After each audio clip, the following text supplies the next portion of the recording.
যিনি জবাইকারী তাকে পারিশ্রমিক হিসেবে অথবা কসাইকে পারিশ্রমিক হিসেবে গোশত দেওয়ার বিধান কি? না, গোশত তাদেরকে পারিশ্রমিক হিসেবে দেওয়া যাবে। গোশত এটা আপনি খুশি হয়ে আলাদা করে দিবেন, পারিশ্রমিক আলাদা।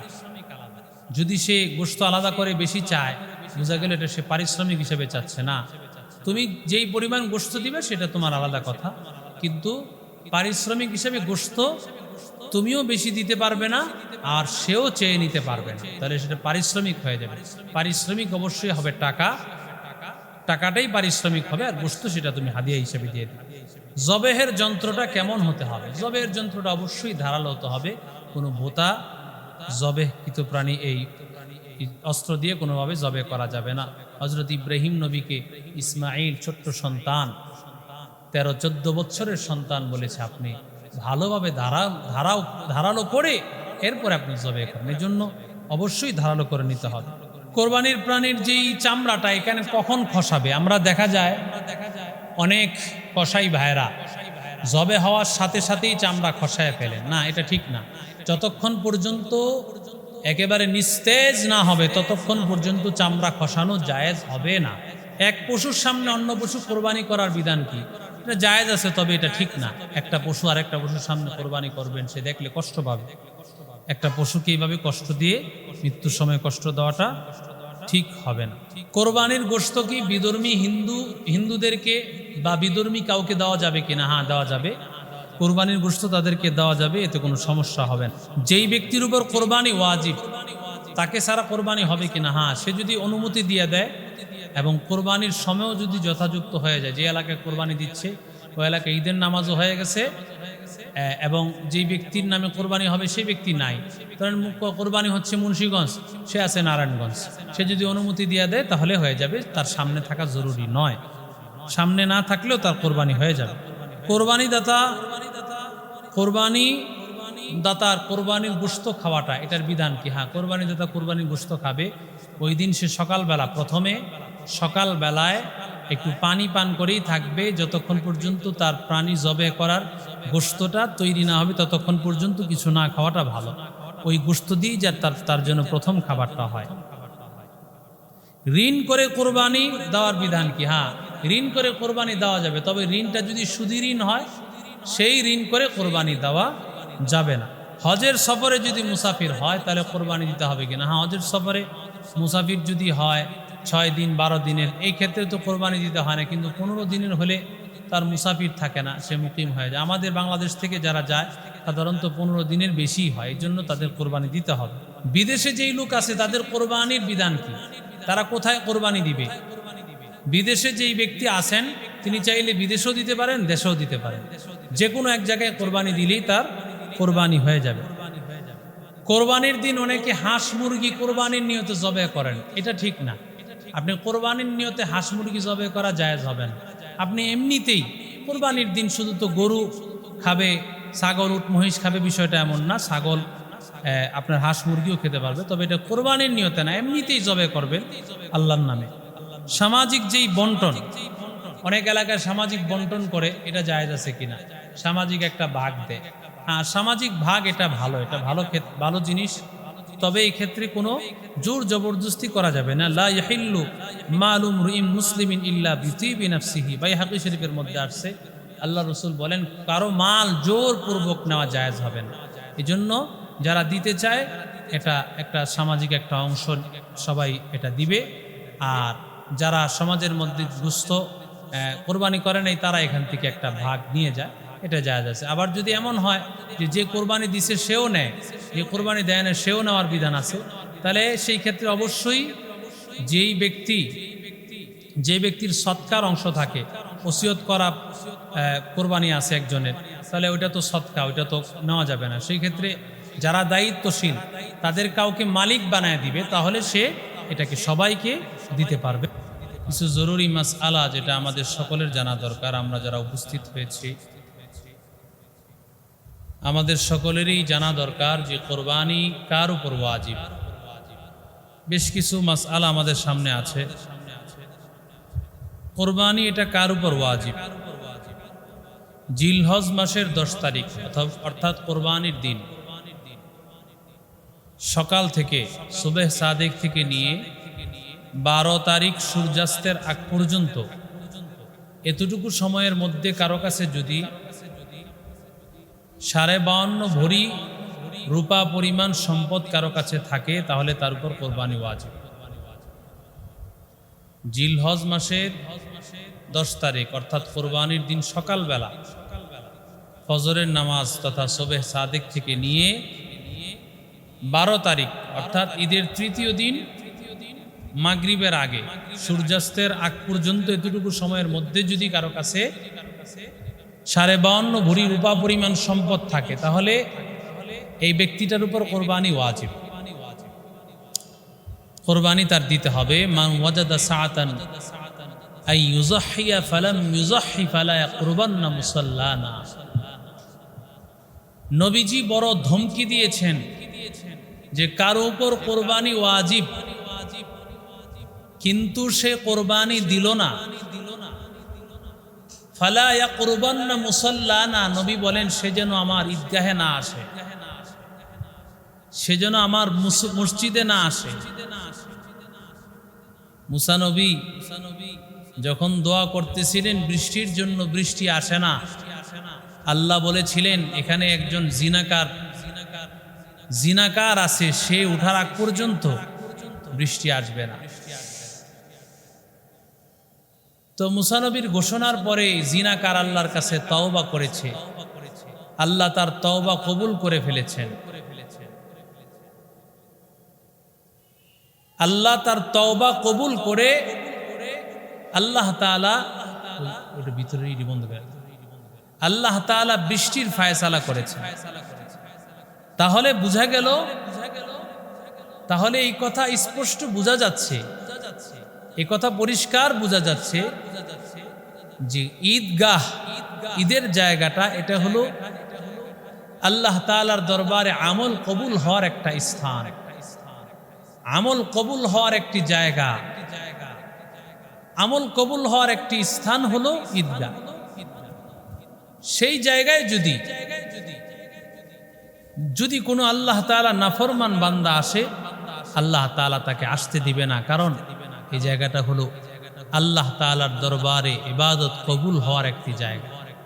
তাহলে বোঝা গেল যেই বান্দা কোরবানি দিবে না সে আল্লাহর কাছে মকবুল বান্দা না, তার আমল আল্লাহ তাআলা কবুল করবে না। আল্লাহর রসুল, যেখানে রাসূলুল্লাহ সাল্লাল্লাহু আলাইহি সাল্লাম সবচেয়ে উম্মতের প্রতি দরদি, সেই নবী বলেন যে না, এই লোকটা আমার কোনো দরকার নেই, কোনো প্রয়োজন নেই, সেজন্য আমার ঈদগাহে না আসে। তাহলে কোরবানি কতটুকু গুরুত্ব রাখে, আল্লাহ আমাদেরকে সেই কোরবানি দেওয়ার তৌফিক দান করে। আরেকটি মাসআলা, যে কোরবানির যে নেসাব, কতটুকু পরিমাণ সম্পদ এবং এই সম্পদের পরিমাণটা কত এবং কি সম্পদ থাকলে কোরবানি ওয়াজিব হবে, সম্পদটা কি পরিমাণ থাকলে, কি পরিমাণ সম্পদ থাকলে একজন ব্যক্তির উপর কোরবানি ওয়াজিব হয়। দেখেন, আপনার 50 বিঘা জমি আছে, 48 বিঘা দিয়ে যদি আপনার প্রয়োজন পূরণ হয় তাহলে 2 বিঘা জমি অতিরিক্ত।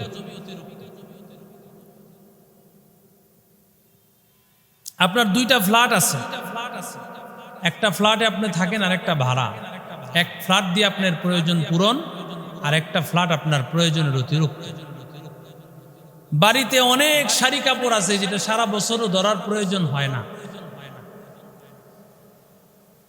এই শাড়ি কাপড়গুলি যদি প্রয়োজনের অতিরিক্ত, কারণ যেটা হয়তো কোনো ঈদের মধ্যে পরা হয় অথবা কোনো প্রয়োজনে কোথাও যাচ্ছে সে সময় পরা হয়। বাড়ির মধ্যে অনেক বড় বড় বাসনপত্র থাকে, ডেকচি থাকে, বিশাল বিশাল ডেকচি, এই আসবাবপত্রগুলোকে সারা বছরও ধরার প্রয়োজন তেমন হয় না। কারো কাছে মনে করেন একটা মোবাইল আছে, যে মোবাইলের দাম 1 লক্ষ টাকা, 80,000 70,000 টাকা, যেখানে একটা মোবাইলের প্রয়োজন 20,000 বড় জোর 30-35,000 টাকাই হয়ে যায়, সেখানে 1 লক্ষ 1.5 লক্ষ 2 লক্ষ টাকা এটা অতিরিক্ত, প্রয়োজনের অতিরিক্ত। একটা টেলিভিশন আছে আপনার ঘরের মধ্যে, এগুলো হলো আপনার প্রয়োজনের অতিরিক্ত। আপনার কয়েকটা বাড়ি আছে, এক বাড়ি দিয়ে আপনার প্রয়োজন পূরণ হয়ে যায়, আর বাকি বাড়িগুলো প্রয়োজনের অতিরিক্ত। এগুলো হিসাব করলে যদি আপনার 52 ভরি রূপার পরিমাণ হয়, যে বর্তমান বাজারে হয়তো 1,80,000-এর কাছাকাছি হবে, 52 ভরি রূপার। তাহলে এই পরিমাণ সম্পদ কারো কাছে থাকলে কোরবানি ওয়াজিব। এই বিষয়গুলো কিন্তু যাকাতের ক্ষেত্রে হয় না, কিন্তু কোরবানির ক্ষেত্রে এটা হয়ে যায়, কোরবানির ক্ষেত্রে ওয়াজিব হয়ে যায়।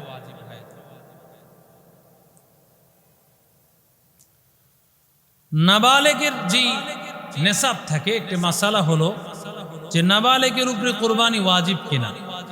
নাবালেগের অনেক সময় মাল থাকে, লক্ষ লক্ষ টাকা থাকে, এই নাবালেগ তার উপর কোরবানি ওয়াজিব কিনা? না, নাবালেগের উপর কোরবানি ওয়াজিব না। নাবালেগের পক্ষ থেকে যদি কোরবানি দিয়ে দেয় তার বাবা, তার আত্মীয় স্বজন দিয়ে যায়, এটা মুস্তাহাব। এমনকি বালেগ, যেই ব্যক্তির মাথা মস্তিষ্কহীন, মানে তার ব্রেনে কাজ করে না, ওই ব্যক্তির উপরও ওয়াজিব না। নাবালেগের উপর ওয়াজিব না, যে মস্তিষ্কহীন তার উপরও ওয়াজিব নয়। এই ঈদ উল আজহার এই কয়েকদিন কেউ যদি মুসাফির হয়, 10, 11, 12, এই 3 দিন যদি কেউ মুসাফির থাকে, তার উপর কোরবানি ওয়াজিব কিনা? হ্যাঁ, যদি এই 3 দিন কেউ মুসাফির থাকে তাহলে তার উপর কোরবানি ওয়াজিব না। ঘটনাচক্রে মানে কেউ বের হয়েছে এই 10 দিন, 11, 12, এই 3 দিন সে কি ছিল? মুসাফির অবস্থায় ছিল, তাহলে তার উপর কি হবে না? কোরবানি ওয়াজিব হবে না। অনেক ক্ষেত্রে দেখা যায় দরিদ্র ব্যক্তিরা কোরবানি দেয়, দরিদ্র ব্যক্তির উপর কি কোরবানি ওয়াজিব? না, দরিদ্র ব্যক্তি যে নেশাব পরিমাণ মালের মালিক না, তার উপর কোরবানি ওয়াজিব না। হ্যাঁ, সে যদি কোনো প্রাণী ক্রয় করে তাহলে ওই প্রাণীটাকে অবশ্যই কোরবানি দেওয়া তখন ওয়াজিব হয়ে যায়। এমনিতে ওয়াজিব না, কিন্তু যখন সে কিনে ফেলে তখন এটা কেমন জানি মান্যতের মতো হয়ে গেছে, মানে এটা দিতেই হবে তার।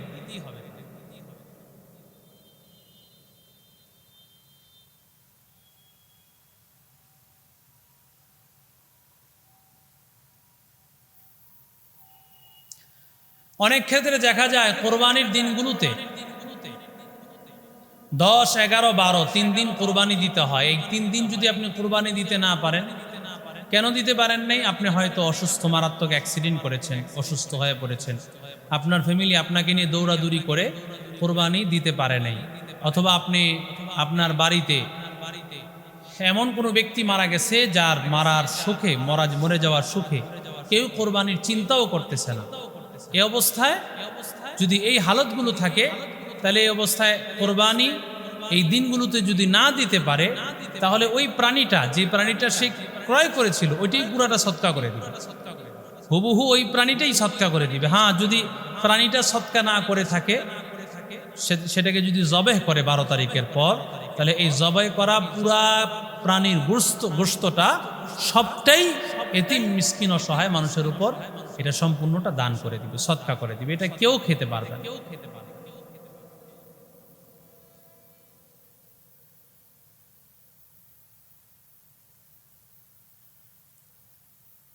কোরবানির এই 3 দিন কোরবানি করা যায়, 10 তারিখ, 11 তারিখ, 12 তারিখ।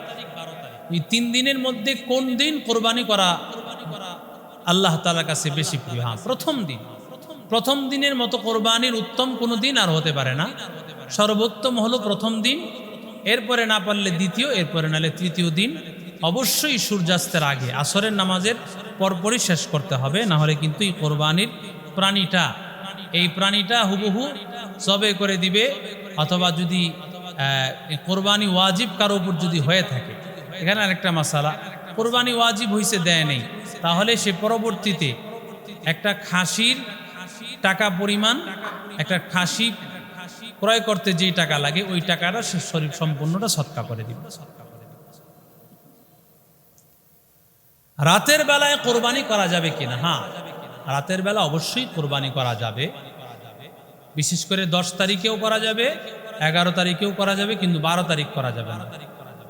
তবে রাতের বেলা কোরবানি করতে হলে অবশ্যই লাইটিংয়ের ব্যবস্থা খুব পর্যাপ্ত থাকতে হবে, যাতে করে এই লাইটিং ব্যবস্থা এই জন্যই দরকার, কোনো কারণে যাতে কোনো বিপদ আপদ না হয়ে যায়।